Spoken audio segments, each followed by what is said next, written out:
This is Adam Lightman Bailey, and you are listening to the Real Takk Podcast. This is Jennifer Rodarte with Compass, and you're listening to the Real Takk Podcast. Hey, this is Lane Johnson representing Compass in Aspen, and you are listening to the Real Takk Podcast. Hello, this is Steve, and we're with Weidler Brothers of Compass in the DC metro area, and you're listening to the Real Takk Podcast. This is Naomi Klein representing the Compass office in Beverly Hills, and you're listening to the Real Takk Podcast. What up, everybody? This is Chef Jack Harris of the Talk Team Podcast. This is Jade with the Jessica Northrup team from Denver, Colorado, and you are listening to the Real Takk Podcast.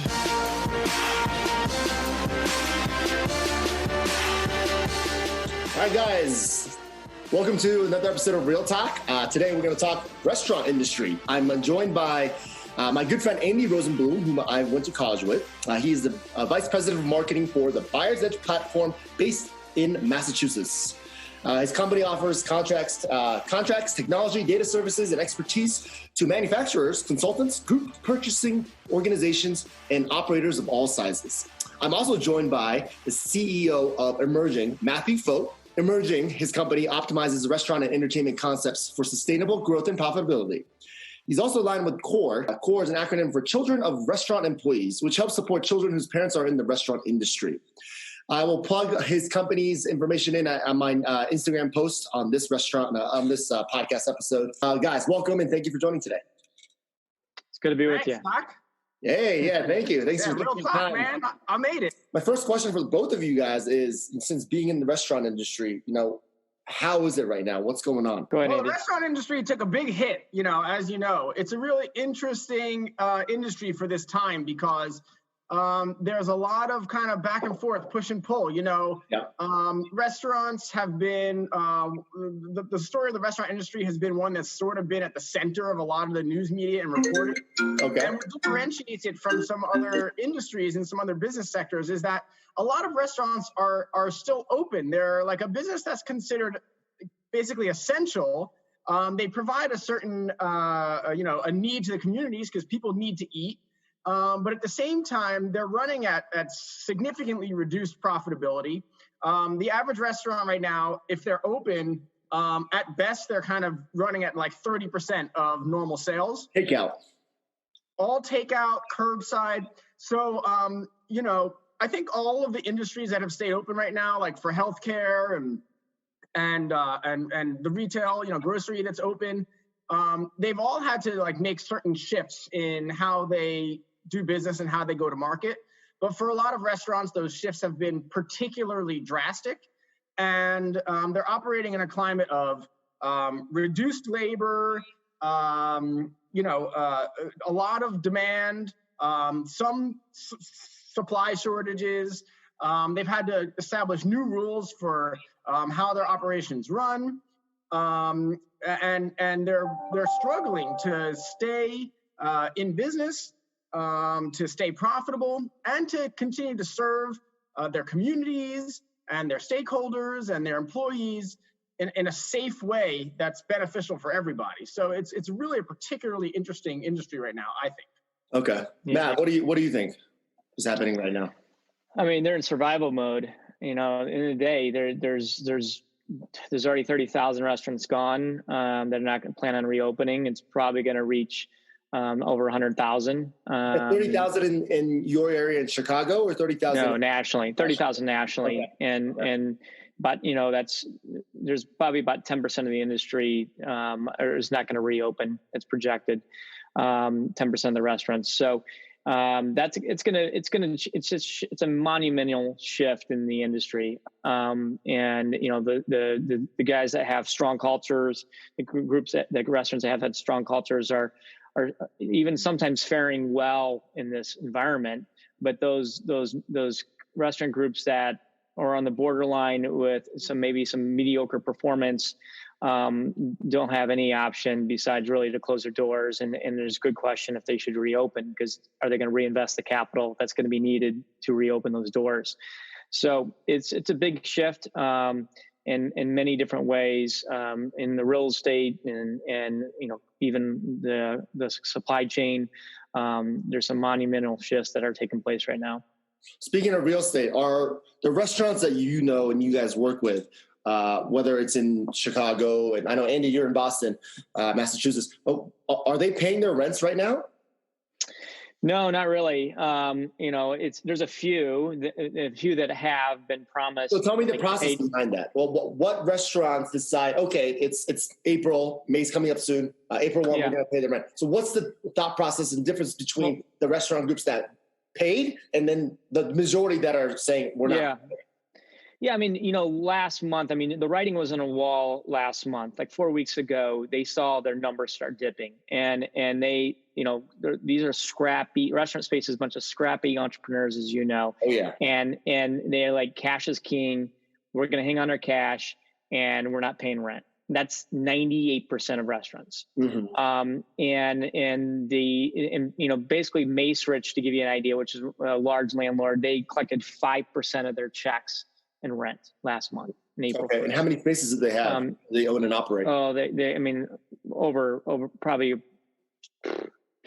20,000 restaurants in their portfolio. Okay. Or on retail and restaurants. Yeah. Wow. It's tough. So, and every landlord is acting a little different, is responding a little different. Some are saying, taking a hard line, you're going to be in default. You're violating your operating covenant. You got to pay rent, but it's really not resonating too well, and a lot of those operators are still not paying rent. They're trying to use language like force majeure to put them in a position not to pay rent, but force majeure only really talks about operating covenant, that they can violate it, but they need to pay rent based on the legal language. So there's not really a great way for an operator to walk away from not paying rent today. There's a doctrine of impossibility that maybe has a little bit more teeth to it, saying that this is just a unique time. There's no possible way that they could pay rent, and we're all in it together. Mm-hmm. It has a little bit more strength to it, but it hasn't been held up in court yet. There's some lawsuits out there. So ultimately, what operators need to do is really the good old-fashioned communication with their landlord, because they have the mutual same interests. The landlords that have invested in these tenants, for the most part, they're giving them cash contributions. They have done everything to try to make them successful. They don't want to see them to go, obviously. No. So they're going to work with those operators, and those landlords usually are deferring rent for 90 days today, for the most part. However, that is not an answer for if this goes past June, because a lot of these it's not going to be. It's more like a U recovery than a V recovery projected. So if you just look at China. If the U recovery, you're in the spacing and tables and in the slow return of people, they're not going to be able to pay full rent come July. And if they just defer and amortize that in over the remaining year or even next year, they have a good chance of going in default and losing their space. So they got to be super, super careful today of what they agree to in terms of deferment. Mm-hmm. So, going back to the landlord LMT, we call it the landlord-tenant relationship in your market right now, is there a certain number of days that the courts have ordered residential commercial tenants that there is a non-eviction order? We call it a non-eviction order in New York City, but is there something like that in your markets you're seeing where the courts are saying that we're not accepting new case file numbers on civil suits, especially when it comes to LMT? Well, I haven't seen it. I know that's in progress in some states. There's a lot of landlords actually pushing for something of this sort, but it's almost it's almost right now. It's more about a talk of a suggestion to the financial sector, because the financials, the backers of these assets, these REITs and these developers are not sitting on traditionally a lot of cash. No, they do not have cash. No. So so what happens is they're going to be in default because they are only collecting a small portion of their rental obligations, which ultimately they're going to carry that life. They can't make that payment, which then their debt provider has a chance to call them in default. So they're trying to align with the governors right now. The governors in a bunch of states are basically making a strong suggestion to the CMBSs in particular, not to call them in default. However,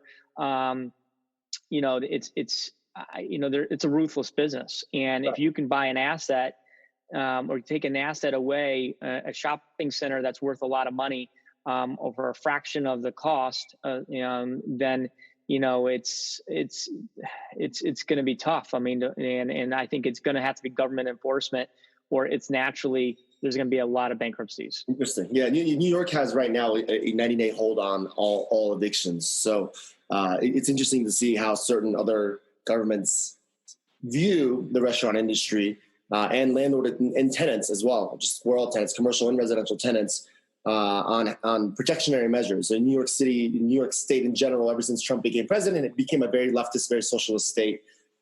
Florida is kind of like the opposite of that. It's very pro landlord. So every state has their view and policy on how to treat their tenants, in both in the residential and commercial sector. What about you, Andy, in Boston? Are you seeing a similar trend as far as evictions are concerned, or do you know restaurants are kind of at a standstill, and then are they paying their rent, and then are they using the court system to help them back up their case, or what are you seeing?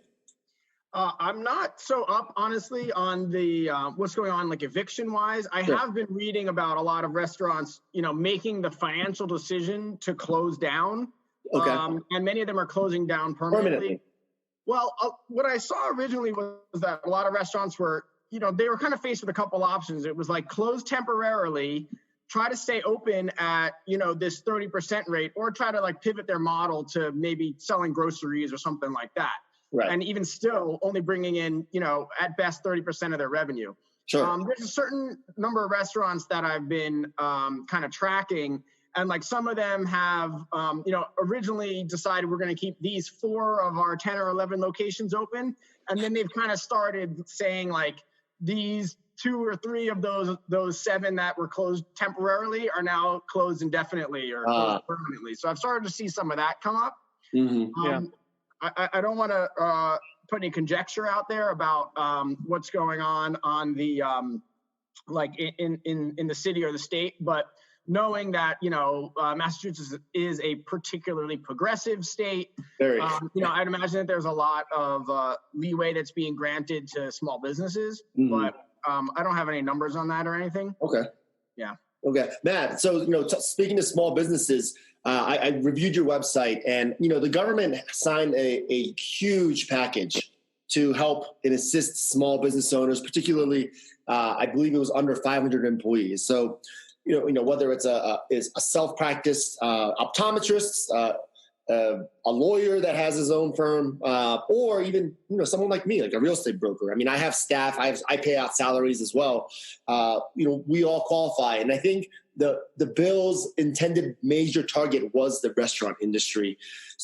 What can you tell us about this governmental program, and has it seen any success as of yet, or is it too early? Is that directed to me? I'm sorry. Mm-hmm. Yeah. I mean, I think I see. Some people applied like literally on Saturday, last Saturday, and a few did receive their money in the state of Ohio. So it's definitely working. I think there's a lot of question how successful it's going to be if it passes June. I mean, a lot of these restaurant groups are that 75% threshold that they have to. 75% of the funds have to go to fund the payroll is going to be almost impossible for most restaurants, because they're not going to be able to hire their staff at full capacity. And there's that 8-week measuring period. So, they basically in the beginning of May have to be full capacity or 75% capacity. It was dollar for dollar. In terms of business before, and that's just not going to happen. So ultimately, these restaurant groups are going to be extremely challenged, and they're not going to be in a position of being unforgiven loans 100%. They're going to be there, and the only other way is I think the government's going to address it, though. I think they're going to recognize the market's not ready I would assume, for full recovery. And these restaurants, do deserve deserves a tough word, but, in the day, they're not going to be in a position to be at full staff. Mm-hmm. And just given the mandates by the government. So you think these SBA loans, while it's a good stopgap in the short term at a certain capacity, it's not really going to help the restaurant industry. I think the payroll was like 2.5 months, but if their payroll is at 50% or 75%, it's not really a long-term solution at all for restaurants. Is that correct? Well, it is. In the end of the day, it's the amount of money. It's great. Some of these guys, I talked to a private equity group that for one of their change is getting a $5.5 million check, and he's going to be actually in a very good position if it ends in June, if he can get his employees back at capacity in June. Mm-hmm. However, there's a part of that is going to be unforgiven. And so a lot of the smaller operators are taking the money. As everybody's taking the money, they're smart to take the money, and they are taking the money, but they recognize it's not going to be 100% unforgiven because they're not meeting that threshold of 75% of those dollars being used for payroll. Because they're just not they're not going to be there in terms of the capacity. So they're hanging on to those dollars. If it's a 2-year payback, they're just putting those dollars in the bank, and ultimately, they're going to pay them back. That's going to be a nice reserve for them. But if it stretches beyond June, it's going to be problems. Mm-hmm. Mm-hmm. The sort of official position that we've taken at the Buyers Edge platform is that the restaurants should take the loans if they can. Right. It's almost like an opportunity that's never going to come around again for them to get a loan. It's almost more like a subsidy than a loan. There's no personal guarantee. There's no collateral being put up or anything. So like Matt said, and there's a good chance that there will be revisions to the loan. You don't want to speculate at all, but I think a lot of there's a good chance that a lot of the money will be forgiven eventually. And if not, it's a very, very low percentage. So it's if a business can take that loan and keep themselves in business, even if they don't necessarily qualify under the Paycheck Protection Program clauses, then, and they can't meet the minimum thresholds, it's still a really good opportunity for a small business like a restaurant who, when they are going to need to staff up, they're going to need to, utilize cash to restock their walk-ins and restock their dry storage and everything, and invest in things that they haven't necessarily needed to invest in before, like additional sanitation equipment and masks, and maybe they need new uniforms and maybe other things like even infrastructure changes that they might need to make. So it really is it's a really great opportunity for the restaurants if they can take it. But I agree with Matt that the ability to get the staff back up to where it's needed is pretty slim. And there have been a lot of calls coming out from the restaurant industry. There's a big group that's being led by Tom Colicchio that's basically saying this is a good start, but not enough. And they immediately set out terms for what they think would be an improvement. And I would be surprised if the government didn't get to work on making some amendments to how the measures originally rolled out. Right. I think the restaurant industry does need a specific subset of rules that's totally different from a normal business operation that's a small business. You guys are on the ground level. The restaurant leases tend to be a little bit more expensive than office leases just because it is a retail space. The hourly wage figures for waiters and waitresses and chefs are completely different than a salaried staff. The work capacity of a restaurant is obviously totally different than somebody that can just work from home that's a small business. So what you two say is right. There should be some sort of amendment to the SBA loans that covers restaurants that's a little bit more unique than a typical office worker, for example, like a law firm or something like that works from home. To a final few questions, we're running a little bit short on time here, but I've been listening to this time has been great in terms of, you can catch up on your reading, catch up on your TV, your Netflix or whatever. But I've been catching up a lot on my favorite podcast channels. One guest talked about, today's pandemic, described a future that is going to be drastically different moving forward. Meaning, for example, movie theaters. I don't think anyone, even if quarantine's lifted next month or in 2 months or 3 months, I don't think anyone's going to go to a movie theater. So movie theaters are likely just going to be completely wiped out. Sporting events, crowded sporting events like an NFL game. I think a lot of people are going to be hesitant on going to, let's just say, the Eagles versus Giants. Lincoln Financial Field. They have 75,000 fans, and you have another 20,000 in the parking lot. And I just don't. I think yes, sports will exist. Yes, movies and film will exist, but the psychology of attending these events are going to be different. Same with the restaurant business in New York City, even in Boston. I've been to Chicago a few times. I think Chicago is a little bit more. You have more real estate there, but you're literally you have 5 square feet in a 700 square foot dining area in the East Village, or you have 10 square feet between two of you in a 1,000 square foot restaurant in the West Village. So, what do you guys think as far as restaurant revenue, future revenue is concerned? Do you think they're going to continue to pack in these tables on a given square footage, any given square footage, and try to maximize income and value there? Absolutely do. I think in the short, I think human nature will take over maximizing the dollars, and they actually will be forced to. They won't even have a choice, because unless there's a huge correction going to the real estate asset value, they have high rents in New York, they have high rents in Boston, Chicago, and across the country. They have to maximize, and in fact, those rents have escalated big time in the last years because for most cases, so they have to maximize efficiencies. They have really no choice unless there's a major correction in asset value that it affects a lot of people all the way up. It's just a matter of time.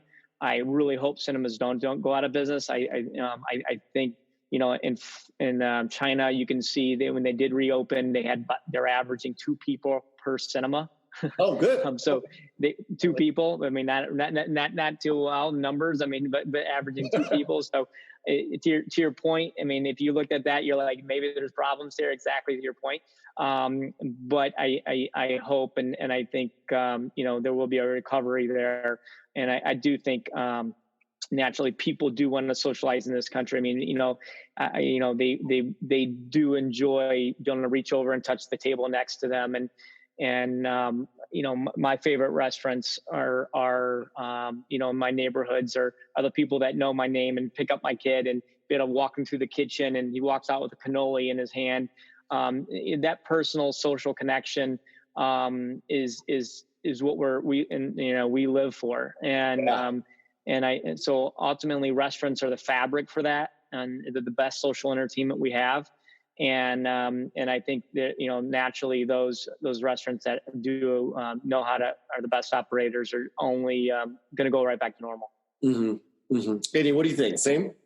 Well, I'll offer a differing perspective for variety. For one thing, I think that I don't think that there's going to be like an immediate snapback to restaurants right away. I think for one thing, there's going to be a slow adoption for people. I think people are eager to go back to restaurants. And also, like, restaurants, more so than cinemas, have gotten the sort of altruistic, the philanthropic lift during the pandemic. So I think that there's definitely like an altruistic call to send people back to restaurants and spend our dollars at restaurants right now. And I think that's going to help restaurants.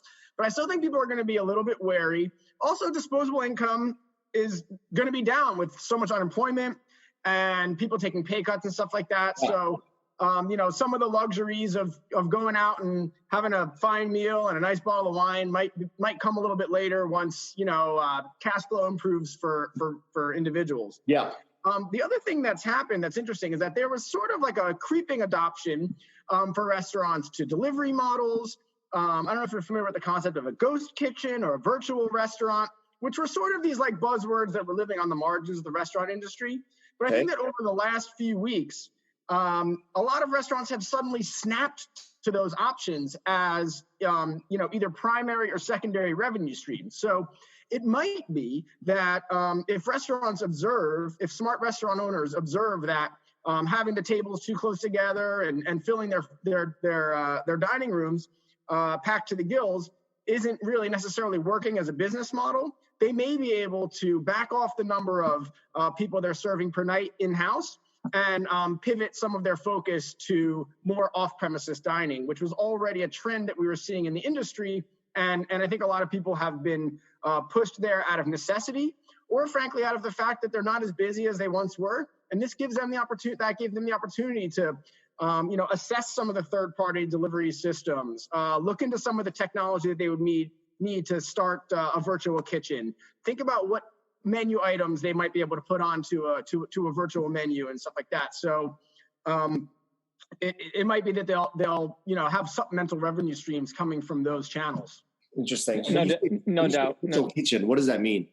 So the ghost kitchen is there's kind of two different ideas there. A ghost kitchen is a restaurant that kind of doesn't actually exist publicly facing, except in the digital world. So you might be able to get into like a really bad piece of real estate, or maybe even a commercial kitchen, or a place in a neighborhood where you wouldn't necessarily be able to get a lot of street traffic and people wouldn't be coming in, but you can get a space in there where you can crank out tacos and deliver them all day. And so your kitchen doesn't exist publicly facing at the street level. It only exists in the delivery world. Interesting. That would be the concept of a ghost kitchen. By contrast, a virtual kitchen is one in which you have a restaurant. Let's say you have a restaurant that is just like a pub, a sports bar. Okay. But then, and maybe that's called, Takk's Pub. But then you might open a separate virtual kitchen out of that same restaurant, and that could be called Wing Joint. And then all you'd have there is a wing menu. It's coming out of the same restaurant, same kitchen, but it's basically like, you're selling virtually certain pieces of your menu under a different brand name, different pricing scheme, maybe even different recipes. And so actually one of the clients that we work with, who is a cinema dining concept, opened up a takeout like wing concept in order to keep themselves in business.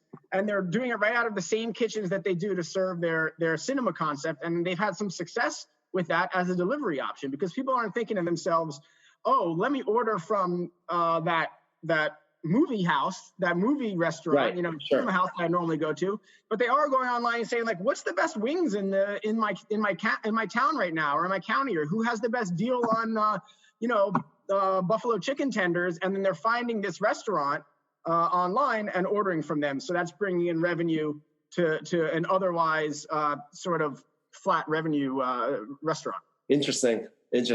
I like that. It's a very novel concept, I think. Matt, do you have anything to add on that?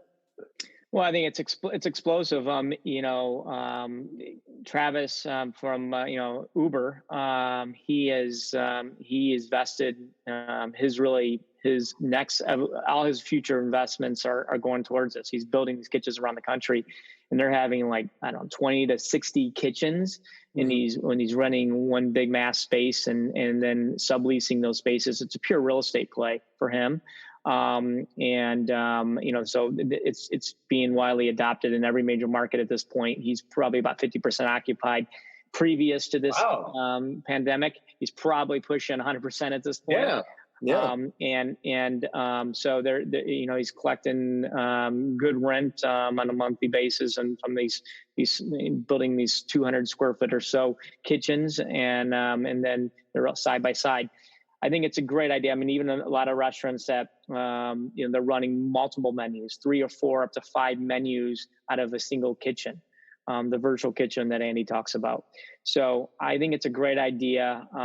It can be a little cumbersome to manage in marketing, but ultimately the Grubhubs, the DoorDashes, the Ubers, they have so much power and direct line to the customer. If you get good real estate on or promotional value on their site, you can drive a new revenue stream pretty quickly. Gotcha. And guys, I appreciate all of your insights. Just to kind of wrap up here, because I know we're running out of time.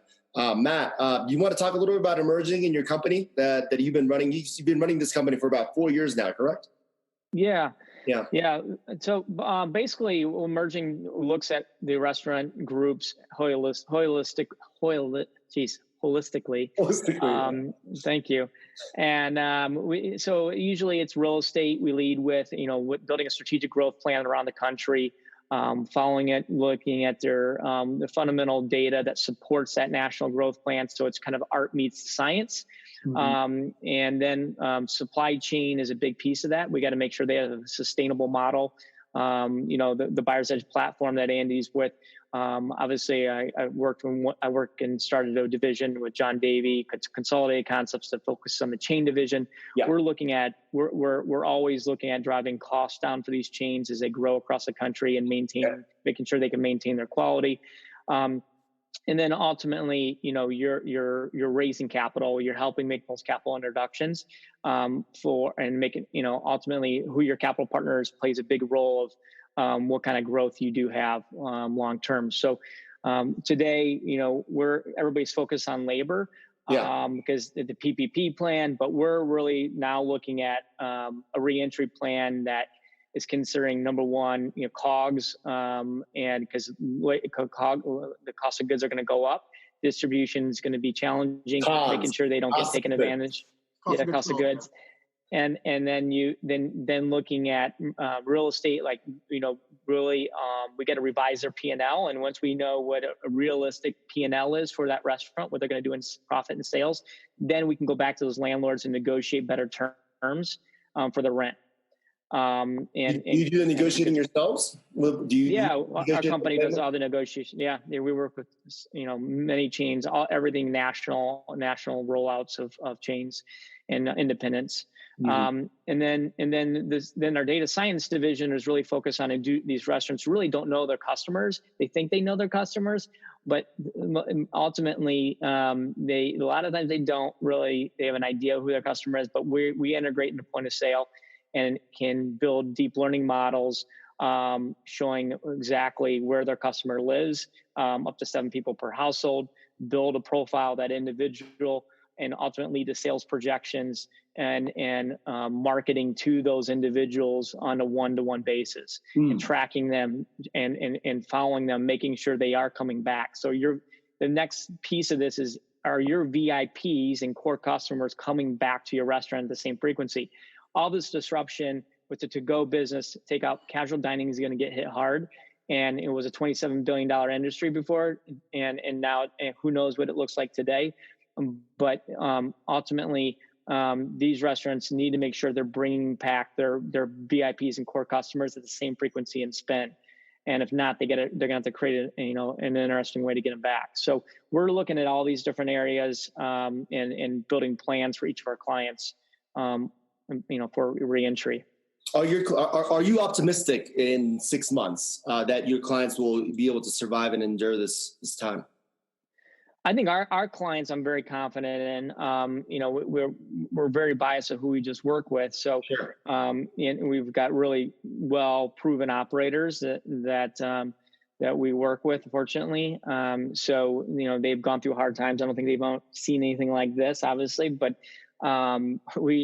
we are, they have prepared themselves the best they can. They're well financed for the most part. That's good. And are looking at opportunistically. But in the day, they could easily get rocked here if they don't manage their leases correctly.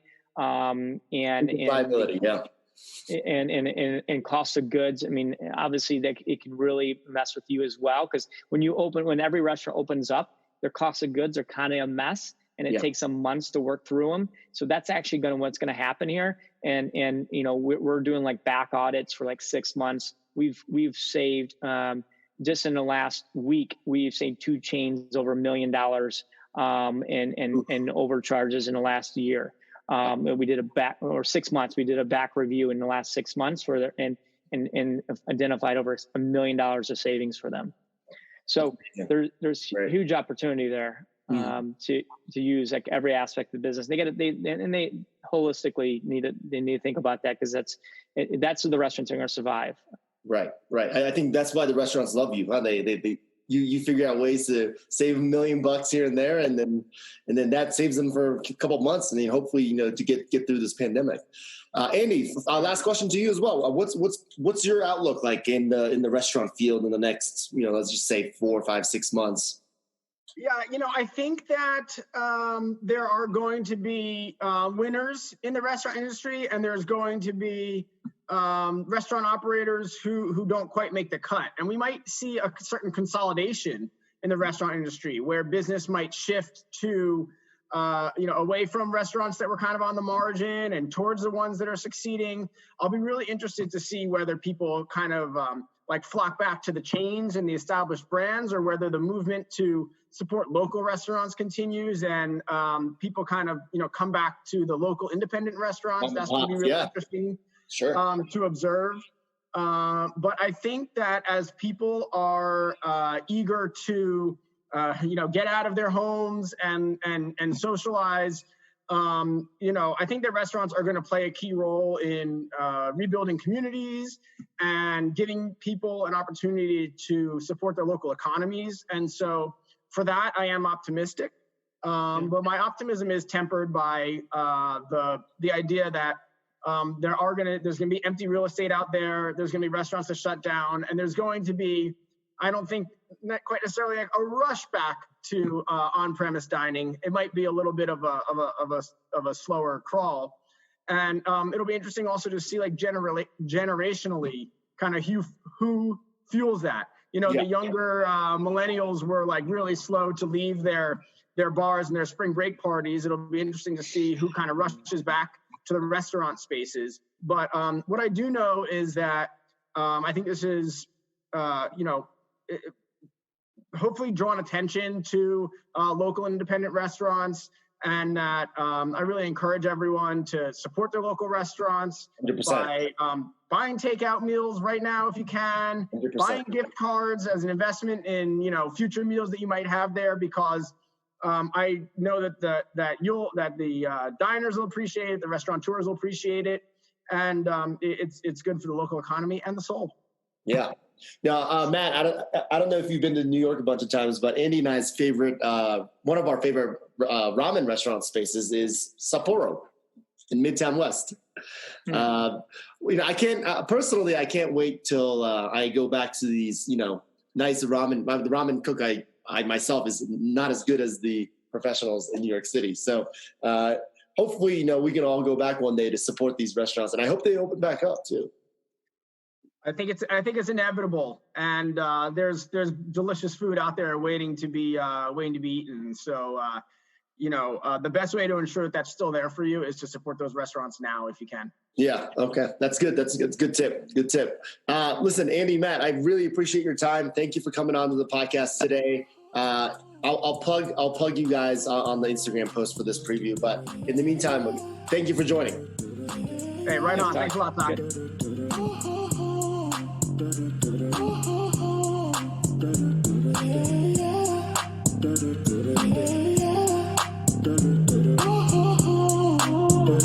Oh,